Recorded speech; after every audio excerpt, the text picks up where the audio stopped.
Oh, shoot. Hmm.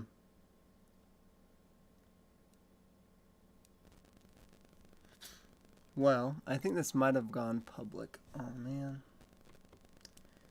This is supposed to be for my Patreon live, but let me see what's happening. Well, how you guys doing? I'm pretty sure we're live right now, so hope you're all having a great Wednesday. I don't know who all has access to this. I created it from my secondary YouTube channel, my personal account. But I meant to have it be aired just on my Patreon. But I think it's also connected to my public YouTube channel. Just my personal one, though. So maybe that's not too bad, actually. I suppose I could have it on both. I don't think it's a big deal, but what we have scheduled to talk about today, though, is very sensitive stuff. So I'm just going to go double check. I don't know. Here's what I'll do. I'll have it on public on my personal account, but once it's no longer live, I think I'm going to take it off of just online and only have it on my Patreon at that point.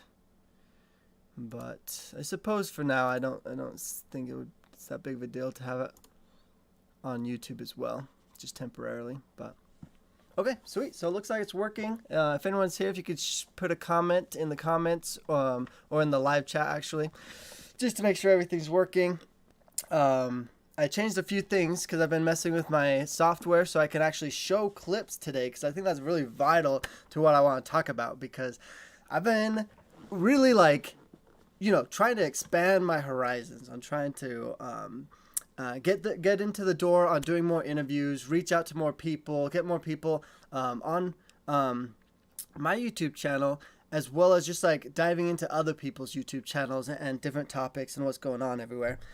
So one in particular that I want to try to dip my feet in a little bit is a lot of the whole feminism and Andrew Tate and very strong-sided opinions, basically. And I want to be really careful. That's why I want to do this one not so publicly, I guess. I don't think it's too big of a deal, but I want to just make sure I'm not going to misrepresent or discriminate or accidentally screw something up when I talk about these things, because people have very strong opinions on these. So this is going to be super interesting, but I want to get your guys' ideas on it as well, because as much as I think it is sensitive, I also think it's very important to talk about these things. I hope to do one of my podcast lives about this, just one of the ones that I do with Abigail, or one that I'll be doing with Cami, or even on my Evening with Eskel lives. If it relates enough to cult environments and the mindsets of leaving a cult, then I definitely will try to do it on one of my Evenings with Eskel, or just make a full video out of this. But I really could use your guys' help, because of course I could be biased on a lot of this. I have my own personal opinions from experiencing it, and I've only researched these particular videos that I'm going to show you today, and there's a lot to go into. There's so many different viewpoints of it. Let's see who's all here. We got Sally, we got Caitlin, Denise. Welcome guys. First off, please don't get mad at me. I don't even fully know why I chose these topics. There's lots of different things that we could discuss and go over and prepare for my future Evenings with Eskel and different things. But this one in particular, I felt like Amanda's brought up Andrew Tate. Amanda's really diving deep into the whole, feminist culture, independence, equality, all of this stuff, which I think is awesome. I support. I think it's super great.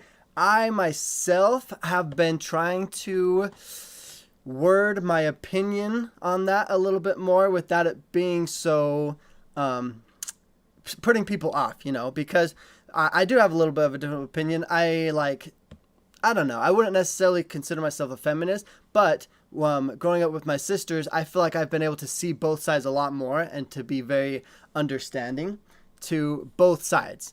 But I also feel like a little bit, at least with my understanding I have right now, equality is a hard way to necessarily put it, because it's at least really hard for everything to be 100% equal. So I've been like taking notes on trying to, and this is why I mean, like I gotta basically practice on how to explain this, because it would take me probably hours of just explaining to myself exactly what I mean by all of this. So let's try to dive into this. What's up, Todd? Thanks for tuning in. This will be interesting. Bring me up to speed. Okay, well, basically we're talking about some very sensitive topics today. And I want to be able to incorporate them into, basically, I want to be able to talk about feminism and views of men and women's roles and how it can relate to cults and like restrictive environments that want to basically enslave women and all this stuff, how that can correlate. And there's probably some relation to that and the way that cults use their like beliefs to suppress women and things like that, but also be able to apply it just to everyday people's lives and how there still is, there still is a difference between men and women. And I don't want to mistakenly like offend people, but also I don't want to confuse people either. I don't like the whole right now how there's like, confusion about male and female. Me personally, I like things to just be simple. Like if you have a penis, you're a male. If you don't, you're a female, right? Or something along those lines. And to me, I feel like people are blowing things way out of proportion and making it really confusing, because they do have good points. They still have, the support of all the people that are like, yeah, women should be treated better than they have in the past. Or like we're a partnership. We should all be working together. But I can't help but feel like people are taking it too far, basically, or messing with things a lot anyways. But this is all just my opinion, so that's why I want to get you guys' comments, you guys' ideas to help me figure out a way to kind of like come to terms with people and explain this in a way that could be beneficial, helpful, and actually like hopefully maybe not accomplish something, but simplify things, better understand what exactly it is that we are dealing with, So the first thing, let's see. I thought you were going live at noon Utah time. Yeah, it's noon right now, Utah time. Is it not? My clock says it's exactly 12 o'clock. Well, 12:08 right now, but yeah, I'm pretty sure it's noon. On your last break at work. Well, thanks for spending your break here. Well, I am at the gym because I thought you were going live later. You are safe. Oh, I'm so sorry, Denise. I thought when you said the whole gym thing, I don't know, in my head, I thought you were like, okay, you were like on your way to the gym already or something, and then you'd be done by 12. It doesn't matter. If you can't tune in, that's fine. But if you're just listening while you're running on the treadmill, that's cool too. Because a lot of what I say might just end up being nonsense. Who knows? This is really going to be experimental. I've just been watching all these videos, and some of them have just been outrageously just annoying, like just not even making sense. And so basically, I want to show you guys some of the clips and see if you guys can take something from them that maybe I missed, or if we can at least, better understand them, basically. Back to work. Talk to you all Sunday.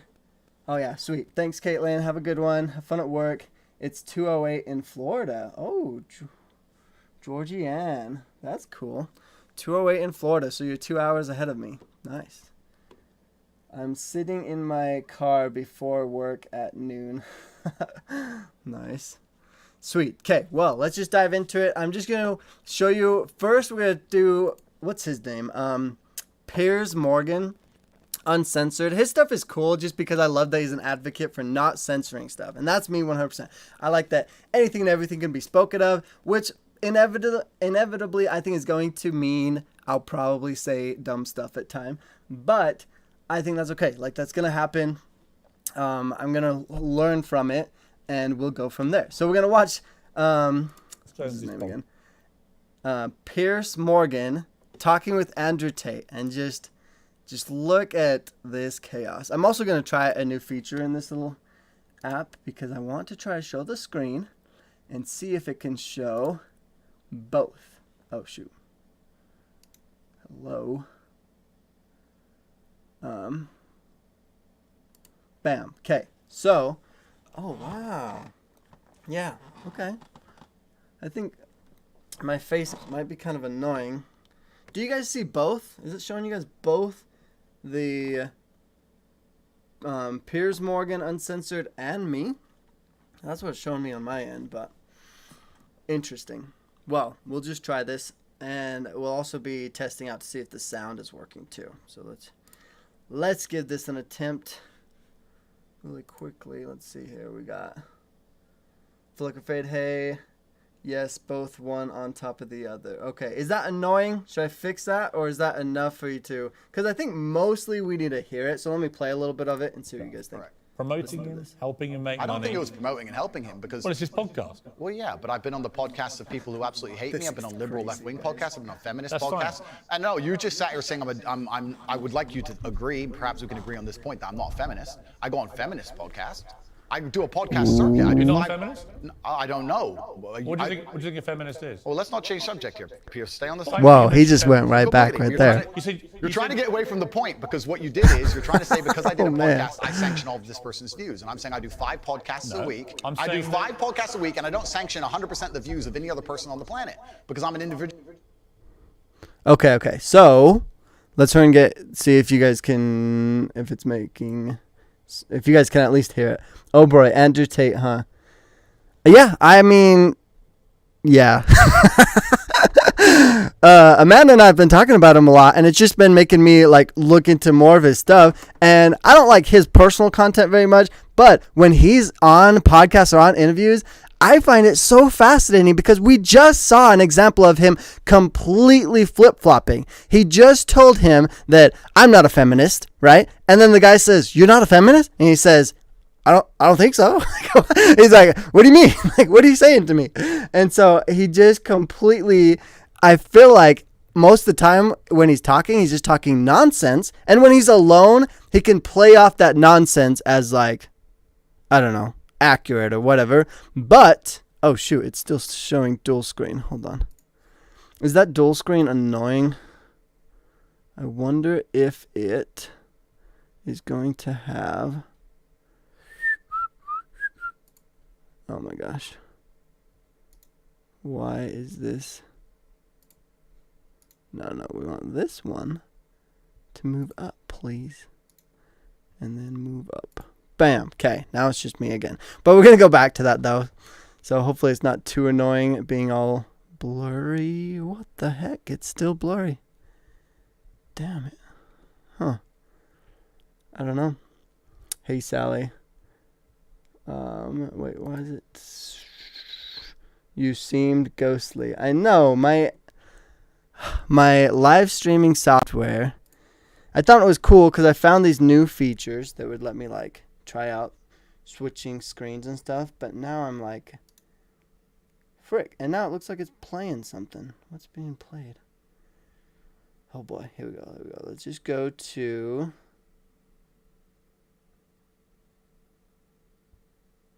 blending normal and blending normal. Bam.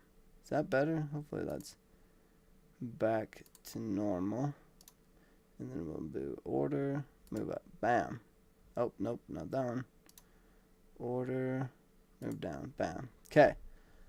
Now we should be back in business here. Let's see. Sweet. Okay. Oh boy, Andrew Tate. Yes, both one on top of the other. Perfect. Okay, so it seems like things are working. So basically, oh, how about the sound too? If anyone can let me know if the sound's too crazy, I'll try to fix something on that. But hopefully the sound's working. Kind of cool though. Yeah, I figured it would be fun to try new things because I definitely want to. I feel like it's going to be inevitable to really start expanding my channels by bringing in other people. I have a therapist next week that's going to be coming to let me interview her, and she's got like 7 years of experience. She's even specialized in doing teenagers that have left like abusive environments. She's going to have lots of really interesting stuff to share with us. And she is going to let me really dissect her brain. I think we may even be able to do a live together because I want to be able to ask the questions that I find fascinating, but then also like open up a period of it to let you guys ask any questions and, you know, come up with things that you would want to ask a therapist that has experience with it, but also is like, basically, to me, I think of it as this is an opportunity to ask questions that you may be wondering and not wanting to ask your personal therapist. Because I'd feel a little bit weird asking my personal therapist certain questions. For example, like I've been like sending her questions, making sure they'd be appropriate and stuff like that. So for fun, one of the questions is going to be, if I don't like my therapist, right? What can I do to get a new therapist without being mean to that therapist, without being like, I don't like you, I want a new one, or something like that, you know? And so she's going to be able to kind of like break that down and give us suggestions or let us know how she would feel or would want her clients to work with her on that, right? So that's going to be really fun. I'm also going to try to find more online content about like really anything relevant to what we're talking about. Just like how Abigail and I are getting all these ideas for what we're going to talk about on Friday on our live about nudity and about breastfeeding in public and just like how society deals with that versus the laws. And so I'm going to be finding different videos that kind of break that down and talk more about that to help us to be able to really make it more efficient and effective when we're talking about it. Because I do love the casualness to it, that we can just talk about anything and everything. But I also like it when we at least say we're going to have a topic, then hopefully we'll have somewhat of, you know, multiple things to bring up about that topic.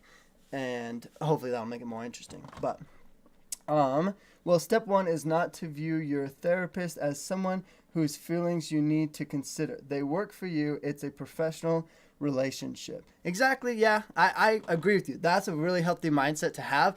But I also have fallen into the trap that it can be very common to, you know, you're talking with them, you're seeing them weekly. It isn't that too far off to be like, you're likely going to be kind of like friends, I guess, you know. It is always a little different, but when you have a really good therapist, it's very easy to become their friend, I feel like. And so then that can complicate things when you're trying to be professional, trying to be friends with them, and, you know, still get the proper help that you need. So it can be interesting, but that's why I think this will be really fun. And just in general, I'm hoping to interview lots of different people in the future as well. So we'll see how that goes. I like the new Instagram thing because this is something I'm experimenting with, where I can interview people from anywhere just instantly, just connect together, do a virtual video, and have a discussion. I think that's going to be really cool, open up the doors to a lot of opportunities. Sweet. So now let's dive into this next part that, oh my gosh, Andrew Tate. This is the last one. We're just going to do one more clip about Andrew Tate and this, I keep forgetting his name, Piers Morgan. I got to watch more of his stuff. I like him because he doesn't censor anything. He just lets anything and everything be shown, but then he does an excellent job at explaining himself and letting people, like, he'll even tell people, like, this person looks like an idiot. They're talking like an idiot. They aren't making any sense of what their stuff is, but they have every right and ability and free agency to do that. They can do that. They can be upset and angry and make themselves look silly, and they can do that. And this is why I think what they're saying is silly. So I love how he does that. He's really good at breaking things down. So we're going to be able to see him do that a little bit here, but that's not my main focus on this video right now. Hopefully in the future we'll do more, but I have other videos that I want to show you guys too, because after I watched this one, I was like, dang, there's gotta be people that shared similar ideas to this, but is much better, not so crazy like this guy. But anyways, okay, so now let's go back to the other screen. Let's hope this works. We'll go to bam, bam. Okay, there's Andrew Tate. Hopefully Andrew Tate is on your screen right now. Yeah, but you have to maintain that distance. Your therapist should be the one who sets the distance, though. That isn't supposed to be on you as the patient. That's true, yeah. But don't you think sometimes, I mean, if you have a good therapist, I agree with you 100% Flicker Fade. But, and this is something I want to talk to the therapist about too, because I can't help but feel like maybe, just maybe, therapists are swayed by wanting to make money, right? So if they get you to like them, or in essence befriend them a little bit, bam, more likely to come back to them, more likely to get more clients, whatever, you know. And I get it. That should not be their goal, but sometimes. Oh, thanks, Sarah. I know I sneeze really loud all the time. Sweet. Okay, here we go. Now let's play this next part. Tell me what you guys think. This gets crazy. Individual, and he has an individual views, as do you. So I don't know why you're trying to come at me with one of his views and pretend that's something to do with me. Because it's a pretty big view. No, but it's a lame trick, Piers, and you're better than this. So let's move on. Would you? It's lame, and let's move on. If Putin had a podcast, would you go on it? Oh man. Sure. You would? Great. Okay, let me know what you're talking about. If Vladimir Putin had a podcast, I'd go on it. If Joe Biden had a podcast, I'd go on it. If a feminist has a podcast, I'd go on it. If Piers Morgan has a podcast, I'll go on it. If Alex Jones, I mean, I don't see the point you're making.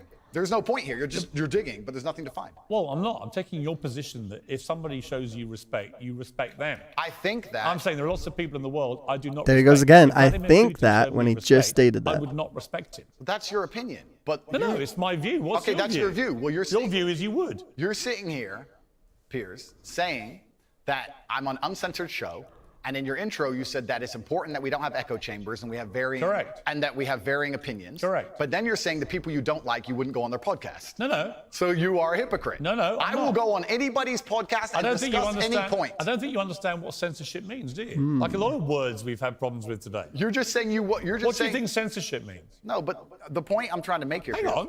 What do you think censorship means? Don't hide from the fact that you're saying you will only do podcasts with people you like. Why do you think that's censorship?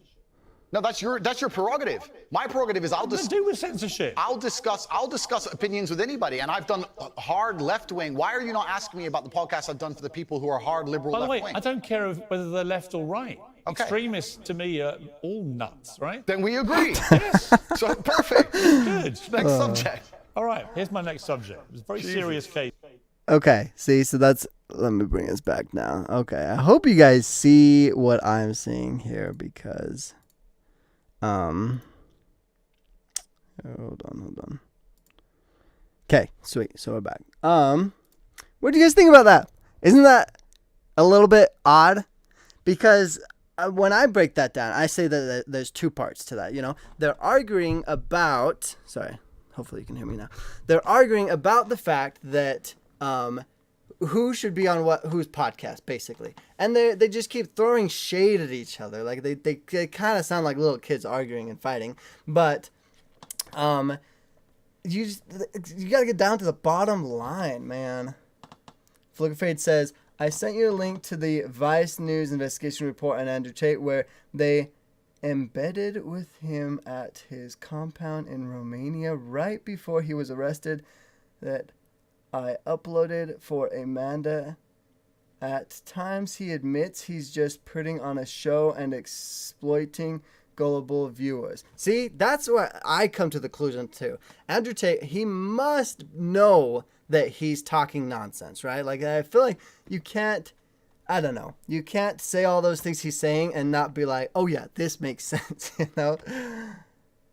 Very much worth a watch. I have seen Andrew Tate's Vice, thing, but I don't know if it was right before he went to jail, because the one I watched was months ago, like quite a while ago, where he was on Vice and, you know, he talked about how he liked to manipulate younger women and stuff like that, like a lot of just crazy things that he views as okay, but is very manipulative and taking advantage of younger generations and you know, just taking advantage for his benefit, which is really sad. There needs to be boundaries with the therapist. That's why they don't talk about their personal life with you. There you go. That's true. I'll post the link up in Discord too. Okay, yeah. If this is a new one, yeah, definitely let me take a look at that. That would be fun to kind of like dissect it too and have a discussion on that as well. Okay, but now, yeah, okay, you've seen it. Okay, yeah. So I think I have seen that one. And yeah, there's tons of stuff in that you can really hone in on and realize, like, you can't fully understand what he's getting to, but it's pretty obvious that he doesn't have very good intentions with what he's doing once someone actually questions him. You know, a lot of his videos where he's just like, oh, get rich, do whatever you want, make money, then it's just like, okay, if you don't question any of his theories on how to do that, sure, I could see some 15-year-old boy being like, yeah, that's cool, you know, or whatever. But as the moment he gets questioned, I feel like he contradicts himself, or he has to backtrack, and what the fetch? Why is my screen showing the wrong thing? Huh. Okay, it must just... Oh, it's not live. That's why. Here we go. Okay. Now I'm back on it. Sweet. Cool. Okay, so now let's move on to the next one, where now we're not just talking about, you know, some crazy... Sorry, I don't want to be mean or anything, but, like, clearly a lot of that conversation didn't really get anywhere because it wasn't properly addressed and discussed, right? So now I want to go to one where it's like... I feel like I should preface it, but maybe I'll just show you guys a little bit of it, and then we'll try to preface it. But it's basically just about the whole stigma of feminism. And like I said, I don't have like super strong opinions on this, but I just don't like when people are extremists on it, right? I don't like when someone's like, oh, it has to be this way, or it can only be this way.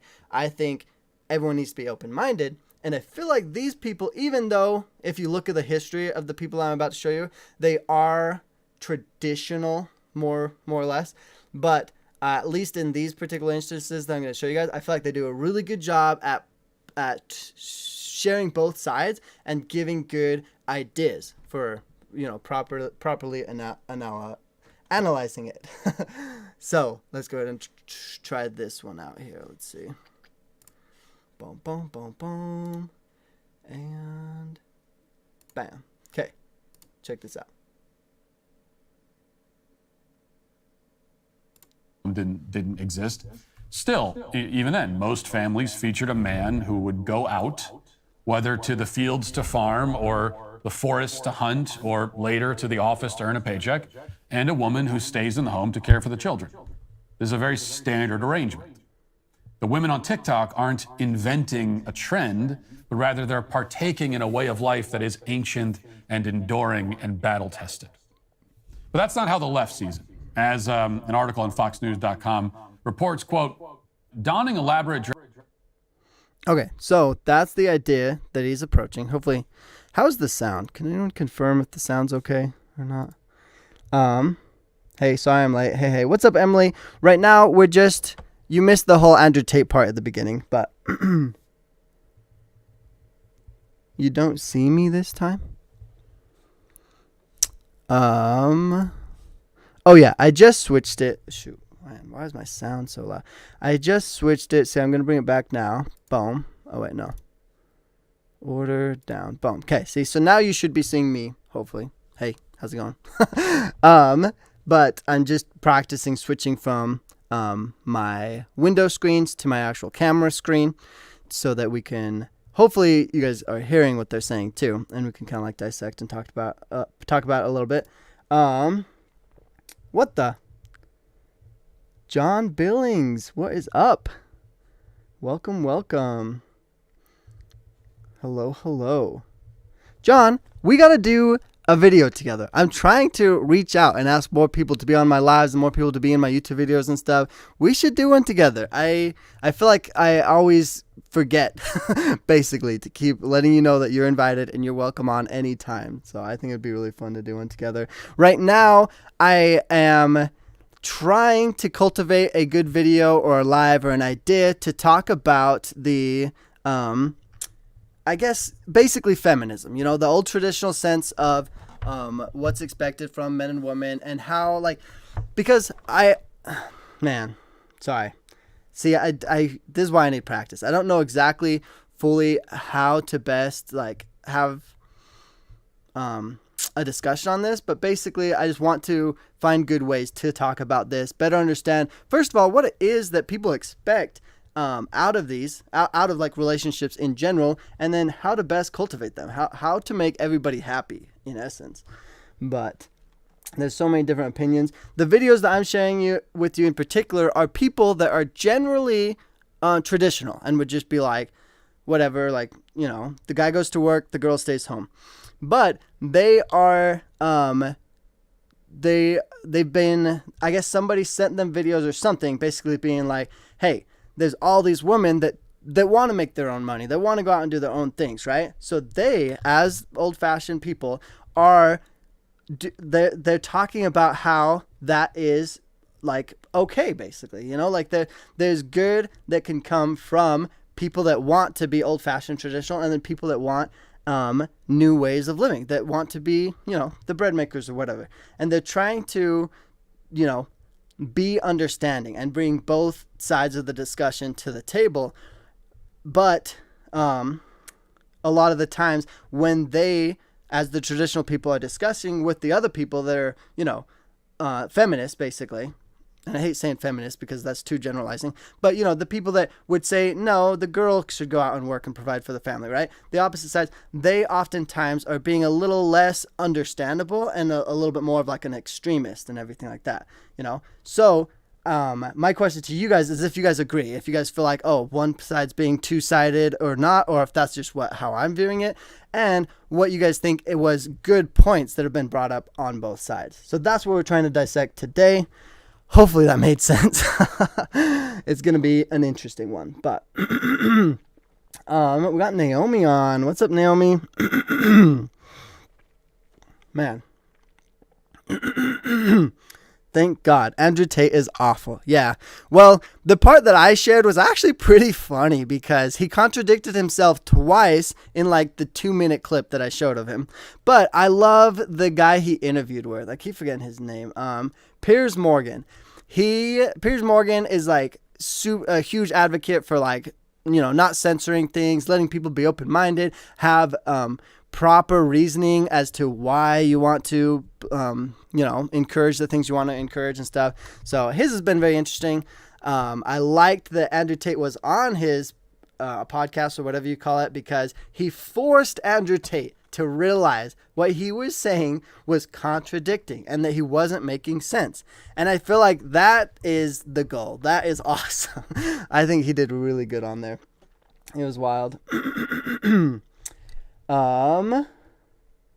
I just found out you were live today. Yeah, usually today's my Wednesday live, so it's normally for my Patreon, but I decided I accidentally had it go on my YouTube channel and on my Patreon, so I'm just keeping this one on both for now. But I believe it should be equal. Men, women should both work if they can. Okay, yeah, see, I totally that is a great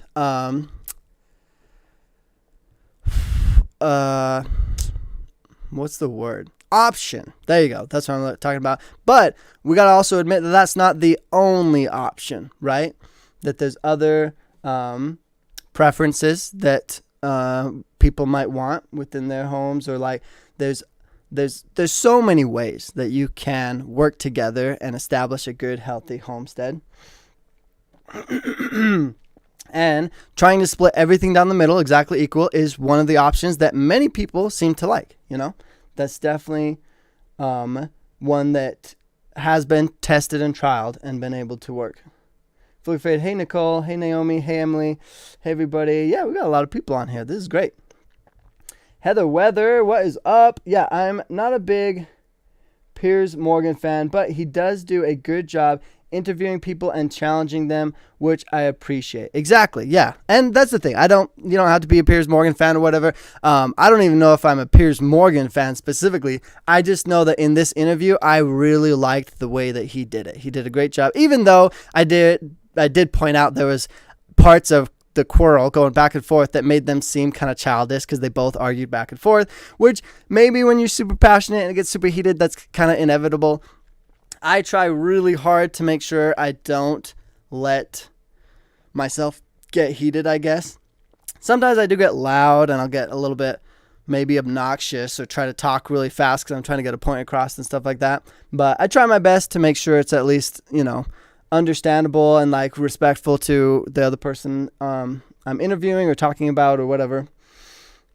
But yeah, I think he did a really good job in that one. Emily says, I was gonna say, isn't Piers Morgan kind of awful too? I don't know all of his stuff. He probably has some crazy things out there. I feel like it's inevitable. Almost everybody has things out there that could be seen as negative, or if you take small little individual clips of it, you can make them look really bad. So he might have some content out there that's rough, but from at least this interview and the parts that I've seen, he does a really good job at least trying to dissect it properly, like give the proper amount of time and effort and understanding to both sides of the conversation, which I think is great. Flicker Fade says, I'm suspicious of the trad wife thing based on absolutely no evidence. I feel like it's something women can only tolerate for so long, a sex thing, or both at the same time. Perfect. Okay, yeah, let's talk about that. Let's definitely kind of like break it down, and I'm going to show you the little clips because I want to show you the reasonings that they bring up for basically allowing it, why that should still be an option. And we can see if it just seems totally sexist, then, I definitely think we can agree that it might be biased, Nicole says, I'm not a feminist, but I do believe that people can both work. But if you have young children, try to have one or the other parent home with the kids. Yeah, or the kid. Yeah. Yeah, see, exactly. I think there is a lot to take into account. And this is apparently the whole reason why I feel like I'm even talking about, and a lot of people doing videos about this, is because it's becoming such a big deal. This is important.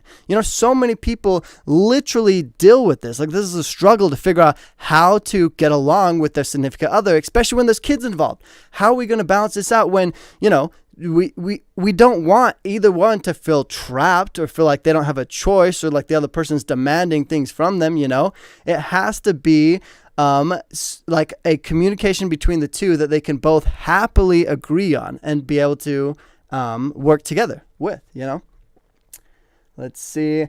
I think that sometimes it makes the most sense to have one person working and one staying home. I personally want to be a stay-at-home mom, but I'm also pursuing a law degree because you never know. There you go. I love that, Heather. Honestly, that right there, I think could sum up the entire idea of what I'm trying to bring here. The fact that it is okay if a girl or a guy or anyone, any person in the relationship wants to pursue their degree, wants to be the homemaker, homebred person, the person that makes the money, or the person that stays at home, and doesn't necessarily work. Being a stay-at-home mom or a stay-at-home dad, or being the one that goes out and works and provides. I think that is okay. Like, there is nothing wrong with that. Getting an education is great. Always having backup plans, being well prepared. There's nothing wrong with that. I think bottom line, having options is what makes it so great. We got to be in a country that allows us to be creative, to try new things, to live the type of life that we want to live, So I think that's great, Heather. She also says, I don't think it matters if the man or woman, if I can $400K with a law degree and my husband makes $50K, then it would make more sense for him to stay home and think that's fine. Exactly. See, that's where I think people go too far. There's people that are like, see, I hate categorizing, but there's people on one side that are like, oh, it has to be the guy making the money, and then it has to be the girl that stays home, right? And there's people on the other side that are like, no, it should be like the woman can't stay home. That's too traditional, too old-fashioned, that's lame, boring, whatever. The woman should go out and provide, be a strong, independent woman. But the reality is, you should be able to look at your situation and be like, what's practical? What's going to make sense? And what's going to make us happy, because it's not just about the money. I would agree, like, if one of you makes a little more money than the other, then that would be a strong point to why one person should work versus the other, but that shouldn't be the only reason. If all you care about is money, then maybe, but there's more things to life than just how much you make, for sure. Okay, wow, lots of comments here. This is great. I love it. I haven't even gotten to the clips to share with you guys, but I feel like, see, this is why I think this is great. I think through discussing and sharing each other's examples and experiences, we, in essence, are going to come to a similar conclusion. But we can still show the videos to point out some of the things that we might see as why they're biased or what they might be missing, you know, what's going on with their thought process. Okay, we got Georgia says, I would just be working to pay childcare at least when they were younger, and now I have been out of work field for so long. Now work history. Okay. So it sounds like it's kind of changed for you over time. Fully Fade, I don't believe anyone can be happy forever having someone else make all the decisions for them. I also think it takes one time for you to see the man you've tied yourself to as weak or wrong. And the spell is broken, and so is the trust. Okay, so you're going to have to explain yourself on that, Fully Fade, because it sounds like you're taking an approach that a lot of people do, and I kind of think it could be viewed a little better, because it sounds like you're saying that when a woman lets the guy go out and make the money and she pays the stay-at-home parent, right? She's allowing him to make all the decisions for her. And I don't think that that's the case. If I was a stay-at-home dad, I would let her, you know, provide for the family and stuff, but I wouldn't let her make all the decisions. There's no way. I don't think the women do that either. So, yeah, I think there's more to that. But granted, like, I'll give you the benefit of the doubt. There probably are, you know, those rare situations where there's an abusive man controlling this woman and forcing her to do everything that he wants her to. Yeah, you're right. That probably does happen, but I think that's pretty obvious. That's not what we're talking about. Nobody wants that, clearly. Georgianne, no, not now. Heather says, I agree, Flicker. I want to be a stay-at-home mom, but I will never be a trad wife. I would rather be a single mom than have a controlling husband telling me what to do. Okay, see, I think that's kind of along the lines of what we're talking about. But see, okay, then that's when we got to define the definition of a trad wife then. Because it sounds like you're terming trad wife as a wife that has to do everything the husband says. That's interesting. Is that what a trad wife is? In fact, let me play this little clip, because in this one, I don't think they specifically fully define it, but watch, they talk about it. This is interesting. Recently, our cultural... Oh, wait. Is this one it? ...authority figure... I don't know if this is it. Let me find it super quick.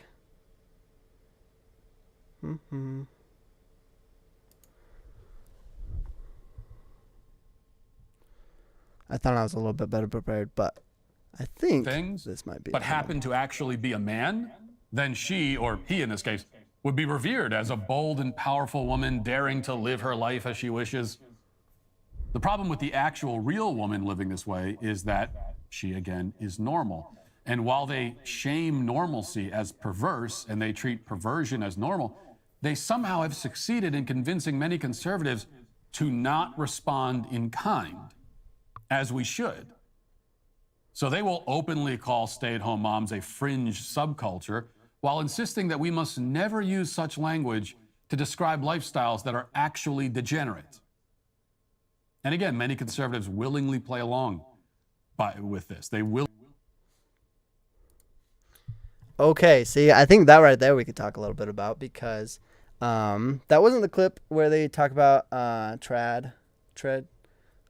traditional, woman. But he's talking about how it's basically taken to the extreme. But he does make the assumption that traditional women are the norm. He called them the norm there. And I don't know if that's fact. I mean, he doesn't back that up. We can't assume that that's just fact. But that's just one take that he completely goes off of. And then he shares how they talk about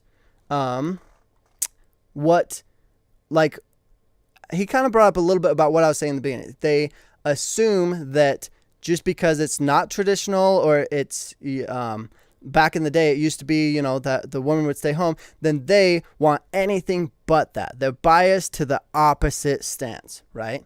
And so now let's look at this. Trad wife social media trend. We're going to talk about it. So what exactly is a trad wife, you might ask? A hero. Not the hero. Shiny. How to become a traditional wife. Number 1, embracing ultra-traditional gender roles into your marriage. The man, he is the provider, the main breadwinner, care of the home.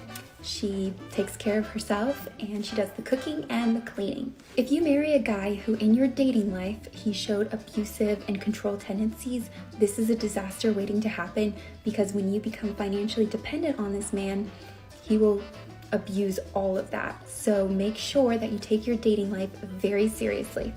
If you are not... Okay, first of all, just look at his face. That's kind of funny. Anyways. Okay, so I think even in this instance, they don't do a very good job at defining what is a traditional woman. I think that's what they're trying to break down and talk about, but I'm trying to find. So this one, he's just kind of like stating some of the TikTok trends, apparently, of what they're stating as traditional women, which honestly, I don't think TikTok's the best place to get you facts from. But what I think is interesting is that when she brought up whatever example he had right there, she brought up the whole fact of relying on them financially. And I think that's interesting, because when it comes to, that almost seems like more of like dating advice than who they are going to be as a woman. Because I suppose I guess if you decide you're going to be a stay-at-home mother, then once you've made that, decision in your life, then you may want to look at what is going to help you the best to accomplish that, or if that's truly what you want, how that's going to be able to be accomplished. And to me, I just think of like, okay, if I decide I'm going to be a stay-at-home dad, then it's like, damn, I'm going to have to either, I feel like I would be a little more picky about who I could date, because then it's like, that would eliminate the option, which would be a little ballsy or a little too bold, I think, to just be like, yep, there's no way I'm going to go to work. I just want to be a stay-at-home dad. If that was my only dream in the world, then it's like, you don't want to crush people's dreams, but it's like, okay, you're going to probably be losing out on lots of opportunities. But if being a stay-at-home dad is an option, as well as, going out working, being the provider, then bam, you just opened up way more opportunities, I think. Am I wrong? What do you guys think about that? Is that a bad viewpoint? Okay, Flicker Fate says, being a stay-at-home mom or even traditional gender roles as far as caretaking and domestic responsibilities isn't the same thing as a trad wife. In case anyone doesn't know the term, it's about the power dynamic in the relationship. I don't think being a stay-at-home mom and a trad wife is the same thing at all. Okay, so a stay-at-home mom. Yeah, so it's pretty obvious a stay-at-home mom is just someone that doesn't work and stays home and takes care of the kids. What is the definition of a trad wife?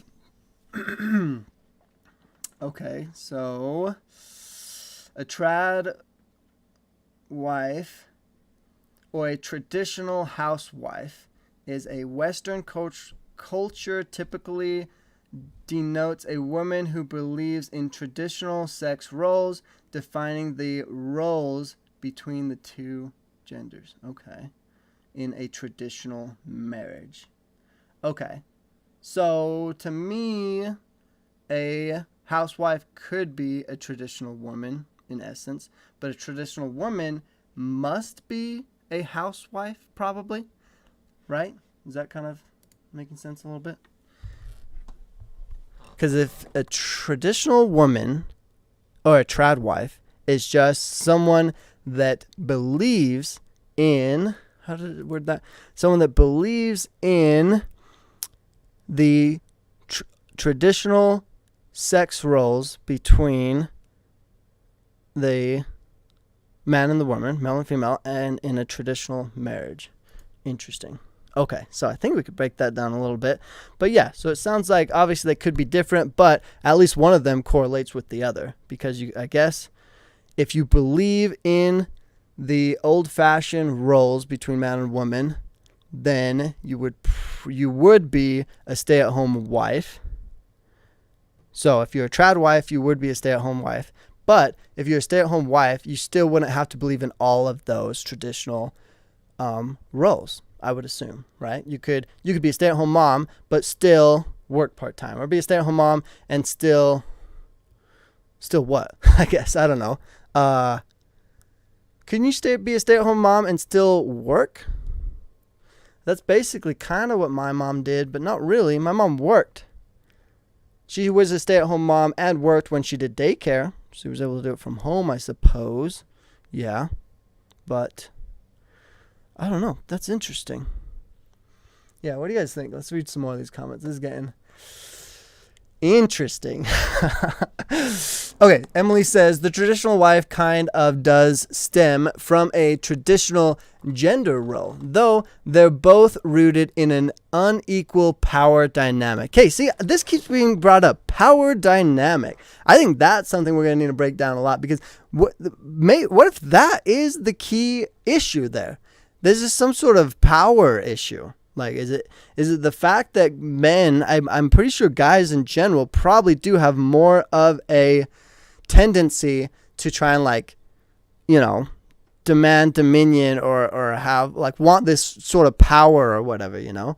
Is that where the problem is? This whatever power dynamic everyone's talking about? Crystal says, how you are an early, I didn't even get notification you were going live.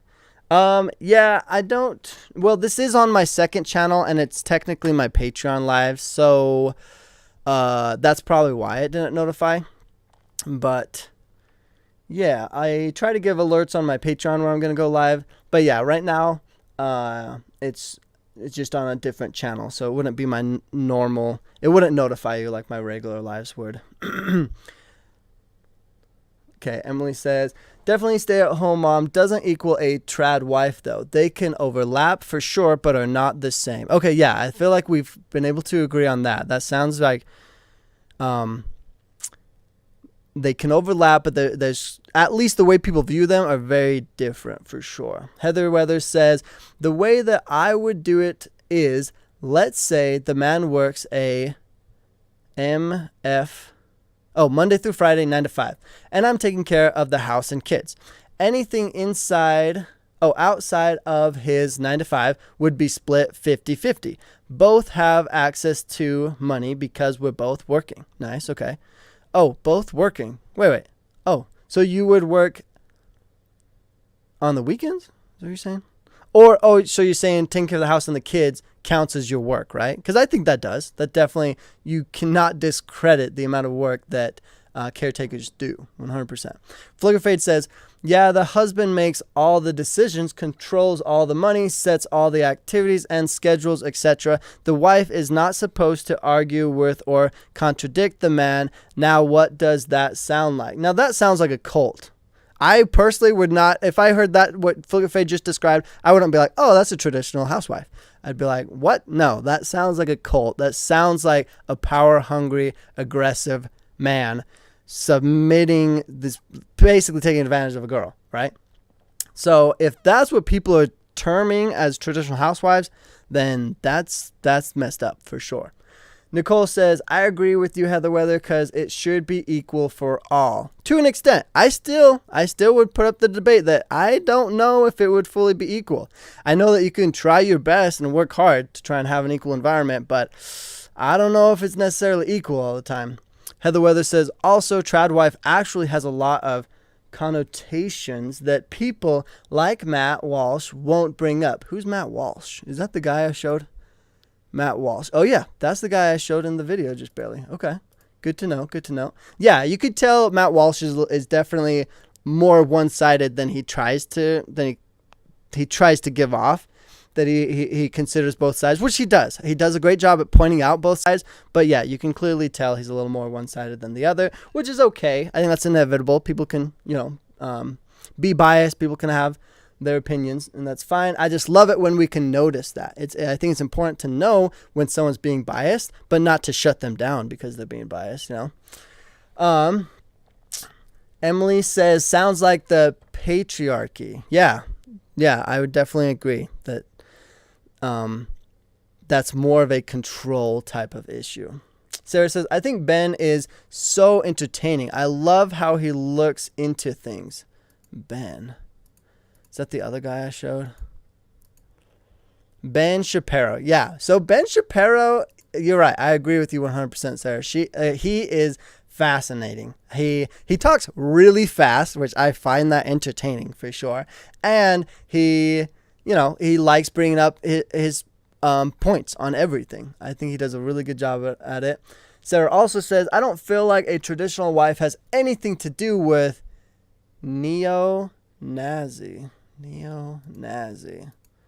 Let me see. Who is that? Did I bring that person up too? Neo-Nazi? Dang it. I'm not sure who neo-Nazi is, but okay. I don't feel like a traditional wife has anything to do with neo-Nazi. Okay. Georgiana says, hell no. I would never be a trad wife, but I do cook and clean, but not an obedient wife. Okay, see?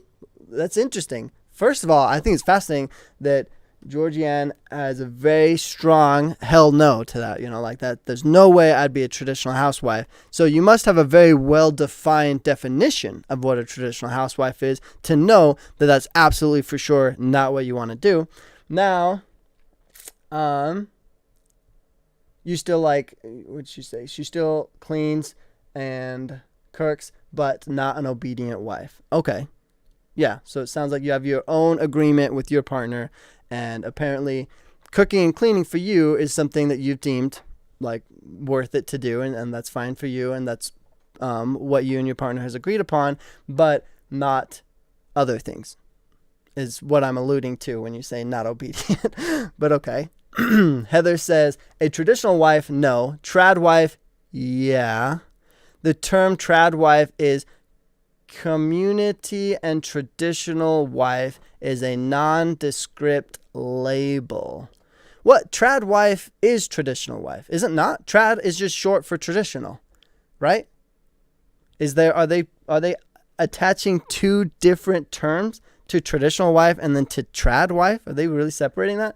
That would be really odd to me, but Heather Weather also says, from a published college journal from Swiffer to something, how to trad wife movement of controversial gender roles became synonymous with white supremacy. Interesting. Okay. Wow. And then Flickerfade says, I didn't know there was overlap with neo-Nazis in the movement, but it makes a lot of sense, actually. Who is Neo? Okay, that's the second time this name came up, so I'm going to look it up. Neo.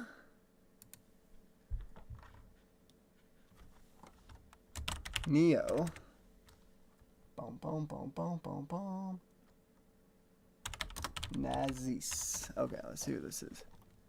Neo-Nazis.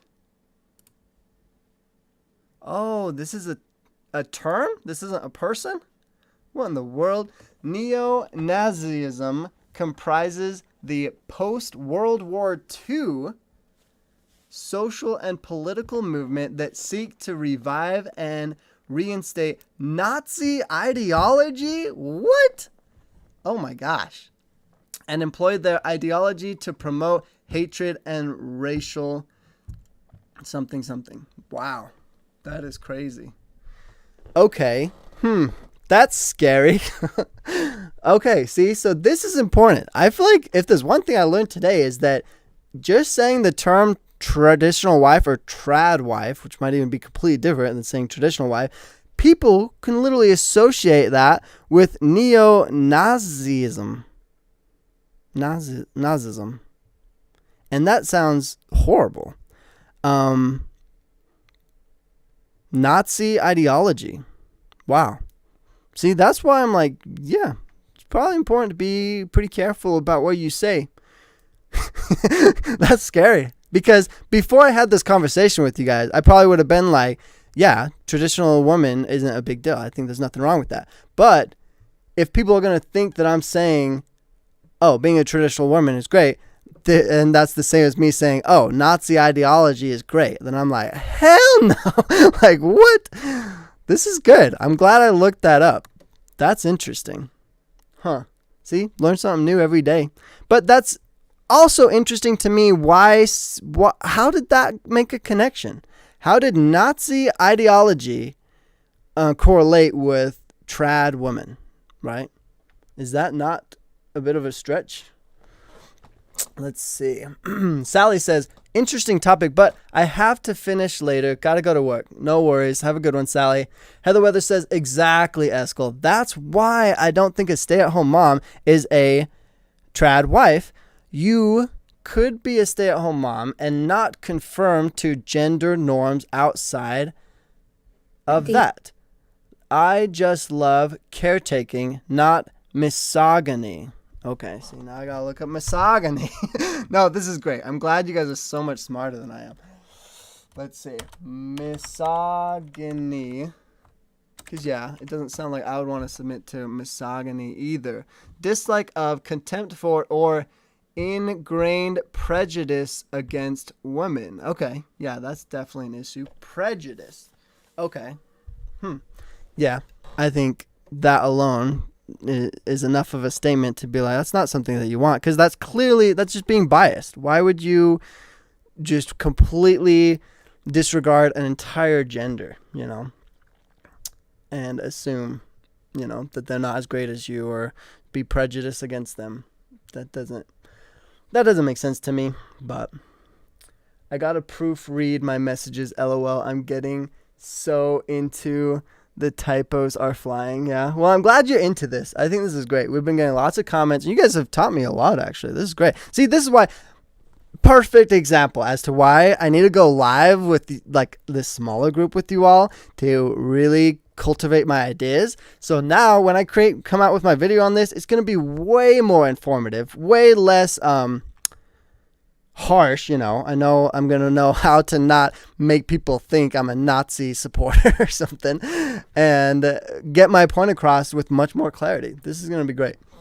So thank you guys. Okay, let's hurry and finish this up. We've been going for quite a while. Okay. Yeah, I'm saying, Heather Weather continues. Yeah, I'm saying taking care of the house and kids by yourself is a full-time job. Exactly. Yeah, I think that's a distinction that makes a difference, and my partner has to be willing to split outside of that. Okay. So then here's where I would, want to throw a little bit of a thought-encouraging idea on this, right? Because you're right. I 100% support and agree with taking care of the kids in the home is a full-time job. Now, though, it comes to what is the salary for that job, right? If your husband makes $1 million a year, would it be okay, theoretically, right? And there's all theoretics, but would that be discriminatory or be considered rude or wrong if the husband was like, well, what if you get 40% of my salary, for example, right? He gets 60%, and who knows, maybe he'll justify it because, I don't know, I buy this big truck. I bought this truck before we were married, or whatever, whatever his reasoning for it. Does that mean the guy would be allowed to do that? What do you guys think? Would it be wrong for the guy to say, instead of, 50-50, I'll give you 40% because that's more than enough to need, theoretically. In this example, he's making $1 million a year. So that's what is that? $400,000 a year. Theoretically, would that upset you? Would that be wrong of him to be like, well, let's do it this way, let's split it this way. And maybe it is just determined on what his reasoning is for it. But what do you guys think, on that? Because that's where I would be a little bit on the lines of sure, yeah, just like how the woman, the woman has every right to be like, hey, this is what I kind of demand for taking care of your kids, or giving up my career. Well, I don't want to say that, but she's putting her career on pause, or vice versa. Me as the husband staying at home, whoever's staying at home, they have every right to be like, hey, these are kind of my terms. This is my, it's a full-time job. So I'm making sure this is going to be a job I enjoy, and I'm being properly taken care of so I can do good at my job. You want the tools, you want the resources, the ability to do good at whatever job that you do, right? So in the same way that she can kind of lay down some ground rules, or I keep on saying she or he, but whoever's the one staying at home versus the one that's out making the money, don't they also have the right then to be like, okay, sure, but here's what I think should be done with the finances then, right? Shouldn't it be able to go both ways? Or do you guys think that's not fair? Okay, let's see. So Heather Weather continues and says, it won't be fully equal. True. Yeah, I agree with you. It's really never fully equal, but it's about give and take. Push and pull. Sometimes a relationship is 90-10. Sometimes it's 40-60. Wow, I would hope it's not 90-10. If you're in a 90-10 relationship, get out of it. That's no good.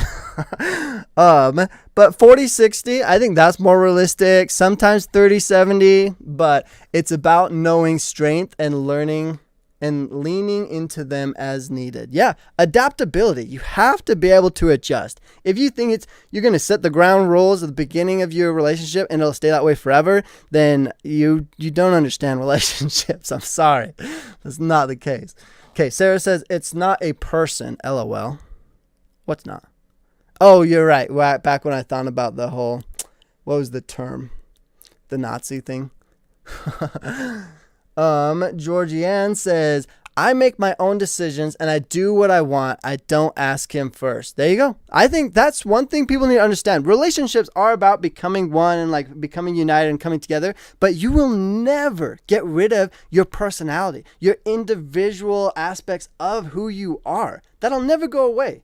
So for you to think that, oh, they all of a sudden will think like me and do everything like me, it's like, that's not going to happen. You're both, and you got to just think about it yourself. You would never want to have to tell somebody every single time you're going to go buy a sandwich or go do something or fill up a tank of gas. No one would want to have to do that every single time. So you got to be realistic.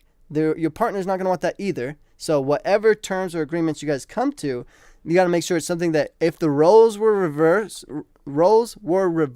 you would be willing to do that as well. I think that's a good key. Yeah. Basically, whatever you're asking yourself, as long as you're willing to swap it at any given moment, then that'll probably help you know if it's something you can ask. That's why, okay, so let me bring up mine that I just asked you guys then. So let's say I decided, I'm like talking to my girlfriend, theoretically, right? She landed this job, making $1 million a year. I'm like, okay, you're clearly making good money, so you go and work, I'll stay at home, right? And she's like, okay, yeah, you stay at home, take care of the house, take care of the kids, but I only want to give you $400,000 a year. You learn to budget and make the most with that, okay? I'm going to take the $600,000 because I'm working. I'd be like, okay, yeah, sure, like totally. Like I would probably be curious. I'd be like, okay, what are you going to use your extra $100,000 on or whatever? But like, hey, you landed this great job. You're doing awesome. That's wonderful. Like, I'm not going to be like, hey, give me my half or whatever, you know? I feel like I would, roles reversed, I would be totally okay. Be like, okay, yeah, that seems understandable. Sure. Like this, this is what I have committed to. So I think that's fine, That's why I personally don't think it's unfair to be like, hey, let's do this with the finances, Let's make it a little bit different. It's not always going to be exactly 50-50. Okay, but let's see what you guys think. That's just my viewpoint, But, I might be willing to be in a weird relationship when that's probably not good for me. Who knows? Crystal says, definitely finding strength and weaknesses is important in a relationship. It is not about finding obedience, but an understanding of the other. Not one being step forward. Oh, probably stepped on is what she meant. A stepped on wife. I'm definitely not that.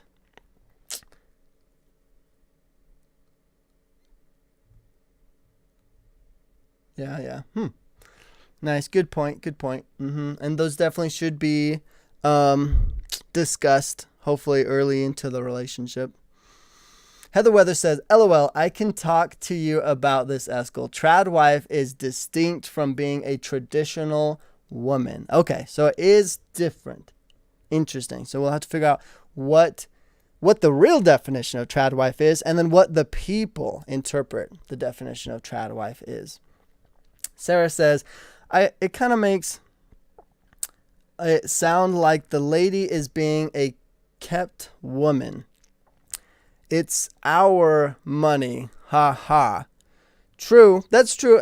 Here's the thing, though. Yeah, 100%. You're married. You can divorce them at any moment and you will get 50-50. It is your money, but you're allowing them. It's almost like encouragement, incentive, whatever you want to call it. But like, if my wife landed a huge paying job, I would want to encourage her. I feel like me being like, I don't know, you put in extra effort, you did extra stuff, like anything I can do to encourage you to do that, great.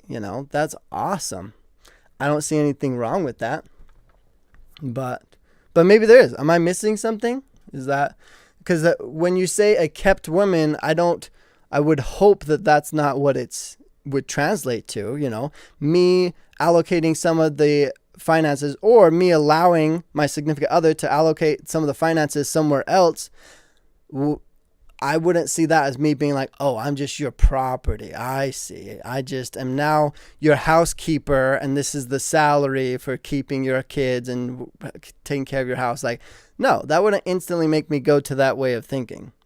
So I don't think it would anyways. But Sarah says, I mean, if you go out with your friends, then you got to pay the dad for babysitting his own kids.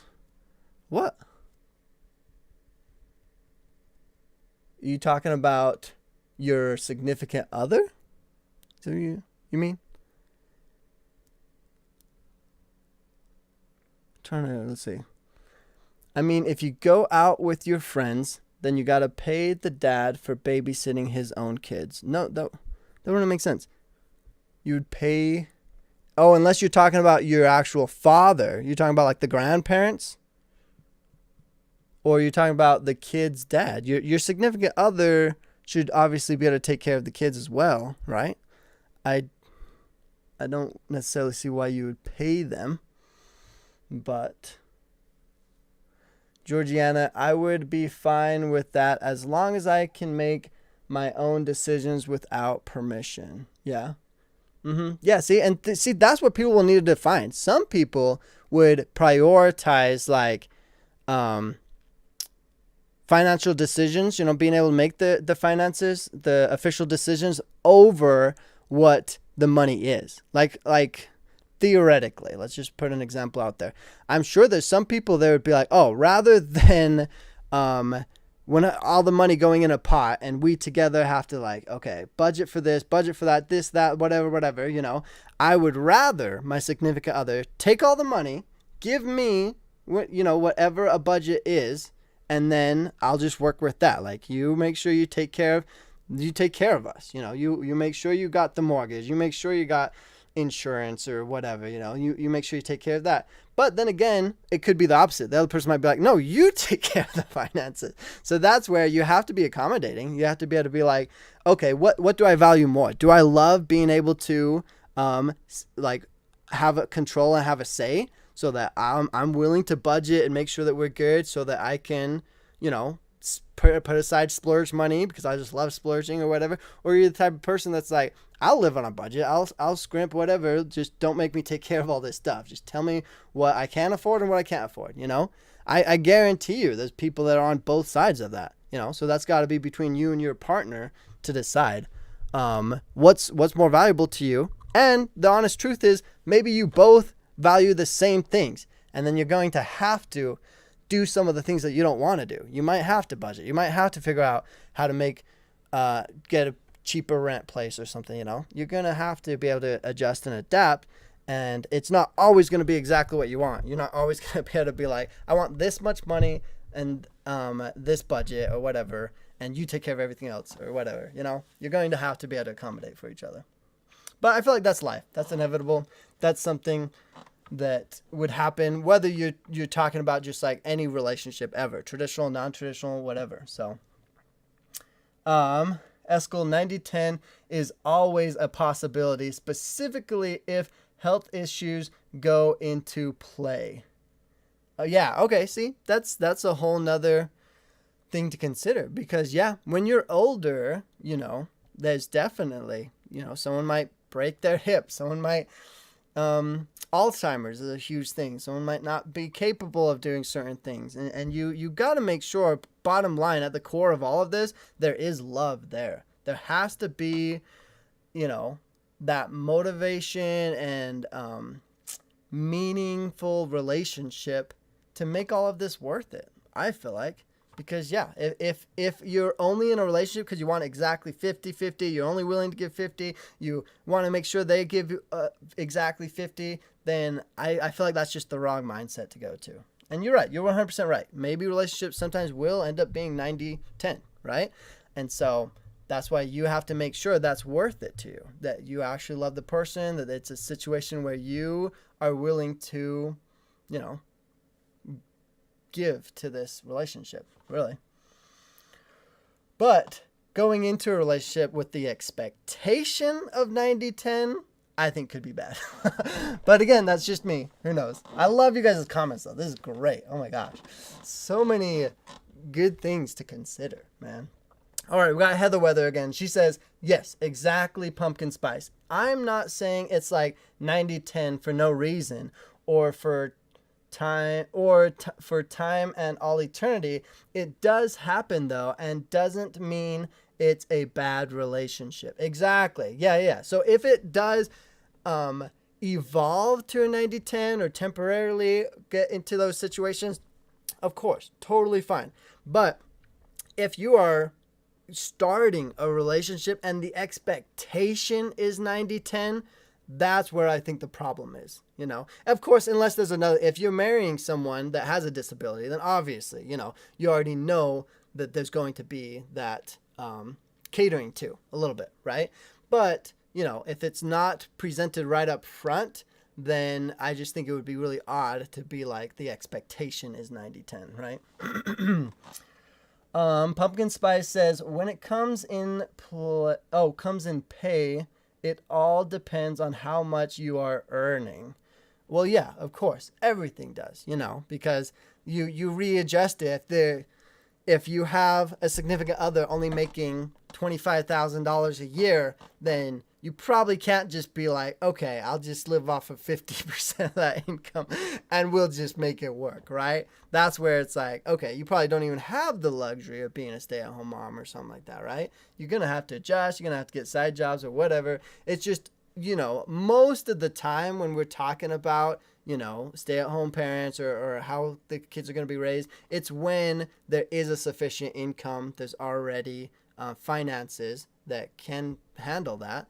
And so now it's just the proper distribution of those finances. Because, yeah, when you don't have money, there's nothing to argue about necessarily. But, yeah, that's a great point, though, Pumpkin. Pumpkin Spice. Okay, Sarah says, agreed. Crystal says, step forward. It's an older term for traditional wife. Oh, okay. I thought you meant like a woman being stepped on or something. Step forward. Okay, that's wild. That's a term for traditional wife. Interesting. Okay. Crystal says, pumpkin spice latte. Exactly. On the health issues, I'm going through a lot medically, and hubby is doing most things for me since I can't. See, there you go. That's a loving relationship. And that's, shows clearly that he wasn't just in the relationship to get exactly his 50% out of it, He was in it because there's more to it. He actually is willing to help out and give and take for this relationship, It's definitely got to be, you have to be adaptable for sure. Heather Weather says, yes, exactly, Crystal. And I'm sure there's been times in the relationship where you took on more than him. It's all about balance and care and love, of course. Yep. I love that. That's a good point. Heather Weather also says, it's not babysitting. It's your kid. LOL. Yeah, I want to go back to that. What did that person mean by paying their significant other to watch the kids? Because I'm trying to understand, because I think it has something to do with the percentages, right? So if we're talking about like, let's say, go back to that situation. Are you talking about if the significant other, the caretaker, the one that's staying at home, she gets $400,000 in her budgeting plan, right? That's what her portion is to budget with sorry, I keep saying her or his, whoever's the caretaker is, their portion to budget with, right? And are you talking about, I'm assuming you mean like there's going to be days when she's like, hey, this Saturday I'm going to do whatever. I keep saying she, sorry. They are going to be doing something that Saturday, and they tell the significant other, they're like, can you watch the kids? You know, of course there's going to be some give and take, but like, you're right. It wouldn't be right for that person to be like, oh yeah, I'll watch the kids. How much are you going to pay me or whatever? You know, that would be weird, obviously. I don't imagine that's how the finances would come across though. I don't think that you're going to split the money and you know, have the portion go to one of them and then to the other person and then be like, oh, but every time I watch the kids, I'm taking some of that from you, right? Because it's not like you're on an hourly clock. You're not being compensated for it. You're a partnership. You're working together. You are basically making financial decisions together. And in essence, you're both agreeing and making that decision of where that money's going. And just one of those decisions is this much is going towards you, you know, having a budget to make sure you have all the tools, have everything that you need to properly maintain the house, to properly, you know, take care of the kids and get them the whatever they need, you know, who knows, lessons, whatever. It's going to be up to you and, you know, your partner to find out how much money is properly needed to, you know, raise kids properly and have a home taken care of and all that stuff. Right. So, yeah, that would be really weird if you're like, okay, you watch the kids this weekend and they're like, okay, pay me some money to do it or something. I think that would be kind of interesting, but I don't know. Yeah, I'm trying to understand what scenario she's trying to, or whoever commented that is relating that to, because I wonder if we're talking like, for essence, let's try to think of this. Because I just can't help but feel like there is probably somewhere where that may be relevant, but it's slightly different too, though. But like, let's say, for example, and tell me if this is bad, actually. Would this be a bad thing? If, let's say, you know, because now I'm trying to think of the whole Monday through Friday thing, right? Let's say, you know, you guys get in the swing of things when you're in your relationship, and like, you know, the caretaker, whoever's the caretaker role that doesn't have a job and that stays home and takes care of the home and the kids, let's say Monday through Friday, they are constantly with the kids, you know, 24/7, like they probably would have to be, right? And then on the weekends, the one that's not the caretaker, that's normally working, I don't want to say he, but they don't have to work, right? So they got Sundays, Saturdays where they don't have work. So maybe in your guys' relationship, that's when they spend the most time with the kids. And like the caretaker is more at, I don't know, parties, whatever you could say, out with friends or visiting, or, you know, maybe has her side, their side hustle, whatever it is, right? And let's say that's the traditional, like what you guys get into the group, get used to, right? And that's kind of what works for you two. Now, if that was the norm, and then for some reason, I'm trying to think of this, because yeah, this could look very weird actually, huh? Because now I'm thinking like, let's say that's the norm, and one of you wants to change that, right? Let's say the caretaker's like, I'm sick of only having Saturdays and Sundays. I want, I don't know, Wednesdays and Saturdays and Sundays to go and do stuff or whatever. Or start a side hustle. Maybe it's a job even, you know, something. And then the other person might be like, okay, yeah, sure, I'll take work off on Wednesdays and stay home with the kids.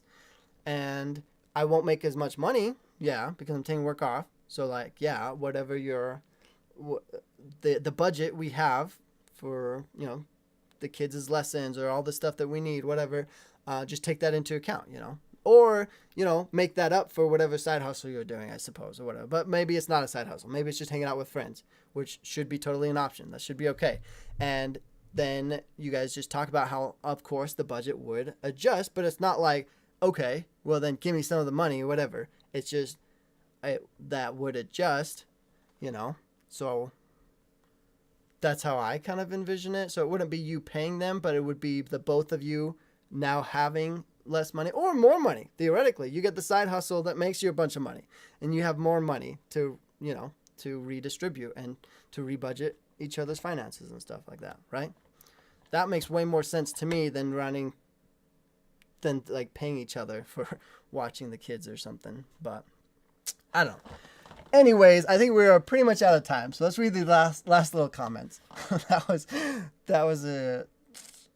just an idea I was trying to wrap around my head, but okay.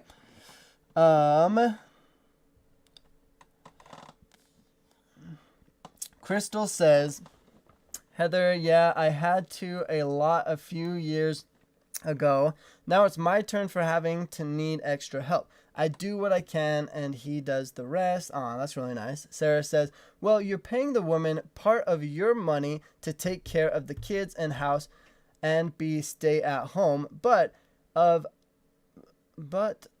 use that theory, I'd have to pay the dad as if he is the babysitter. Well, no, you don't think of it as paying them, because like, let's switch roles. Like, okay, I'm the stay-at-home caretaker, and my significant other, we're talking about finances. I don't want her to be like, okay, here's your hourly rate of what you're worth or whatever. It's like, no, you're not going to pay me like an employee. We together are deciding where the money's going to go and how much I get to use to budget towards these things, right?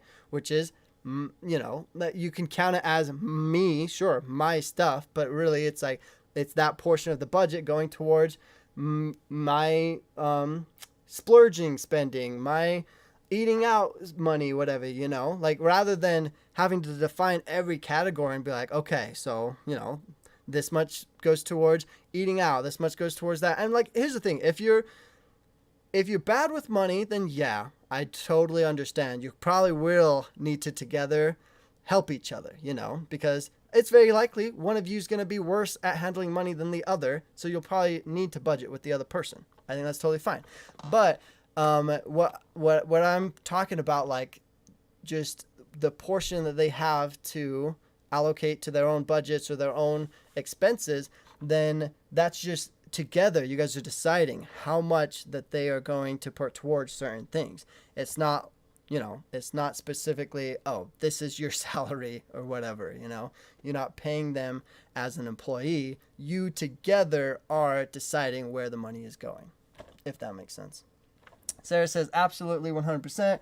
Georgianne says, my husband pays the bills and what's left, I get what I need. I don't ask to get this or that I just put it in the cart.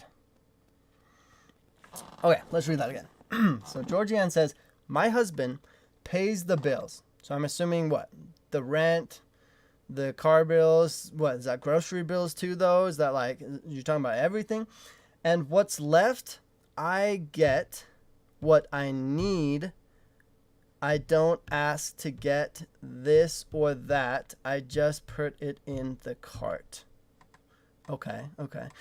So this makes me think of how I think, theoretically, that there should be, and this is just my perspective, I could be wrong, but like, I totally think it would be okay to be like, hey, we can, of course, splurge. We can buy things without asking. I don't want to hear every time you buy yourself a sandwich, right? But I would have a limit. If there's something over $1,000 maybe or something, then whatever the limit, depending on how, how good, well off we're doing financially, that would probably change whatever the limit is, of course. But if it's, maybe I do it by percentage then. If it's more than, 5-10% of what we have, what we make every month or so, then yeah, let's run it by each other, or at least, or maybe not even that, that's one idea that I think I would likely use. But even if that might be too much of asking permission stuff, it could literally be like, hey, if we have the budget for it, then, and it's within, if like we've decided that we have this percentage to put towards these things and this percentage towards these other things, and you're able to get what you want and still like budget for everything else, great, do it, So just some sort of way so that that like if you can splurge on it or not, because splurging is an essential part. You can't always only buy the necessities. You have to buy things that you want and not only the needs, as long as you can afford it though. There's always exceptions to everything. Pumpkin Spice Latte says mental health is a huge factor. True. Heather Weather says, I'm sorry, LOL. I feel like sometimes I monopolize the conversation and I don't mean to. I just have so much to say. I wish we could send longer chats. Heather, this is perfect situation for my Instagram lives. If you don't have an Instagram, Heather, please get one, because this is the reason why I'm going to start doing more lives on Instagram, because when someone has a lot they want to add into the discussion, typing it out can be really hard or just take really long, that Instagram will allow me to for you to request to join the live, and it'll have you like set up your camera, get your sound quality working, and as long as those two are working, then it will send a request to me during the live, and like Abigail and I will be doing our live chit-chatting, right? And then it will let me know that you want to request to join. Like maybe there's something we said that you really want to share your point on, or you have a lot to discuss on that, then I can accept you, have you join the live, share your stuff so that you can actually talk about it and not have to type everything and miss out on some of the communication through text, but actually talk about it. And then once you're done and everything, then it'll let you request to leave, and you can like it's like a hop in, hop out type of thing, So it's just really cool. I think it's going to be a great feature that I want to try to take advantage of. So I hope that you'd be down to join us on some of those, because that's basically the whole point in me trying out Instagram a little bit for the Instagram lives, to give that a try, let people be more part of the discussions and all that, because I don't mind at all. Heather, you can comment as much as you want, say as much as you have to say. If you have things to talk about, feel free. Don't feel like you're monopolizing it all. Don't feel like you're talking too much. I think that's totally fine. No worries. Okay, but we are definitely out of time. So let me just read a few more and then we'll call it good. Caitlin says, I figured you would still be live an hour later, so I missed most of the conversation. Happy to be back. Georgiana, if you got paid to be a caregiver, then maybe you have to pay them, I guess. If you got paid to be a caregiver, then maybe you'd have to pay them, I guess.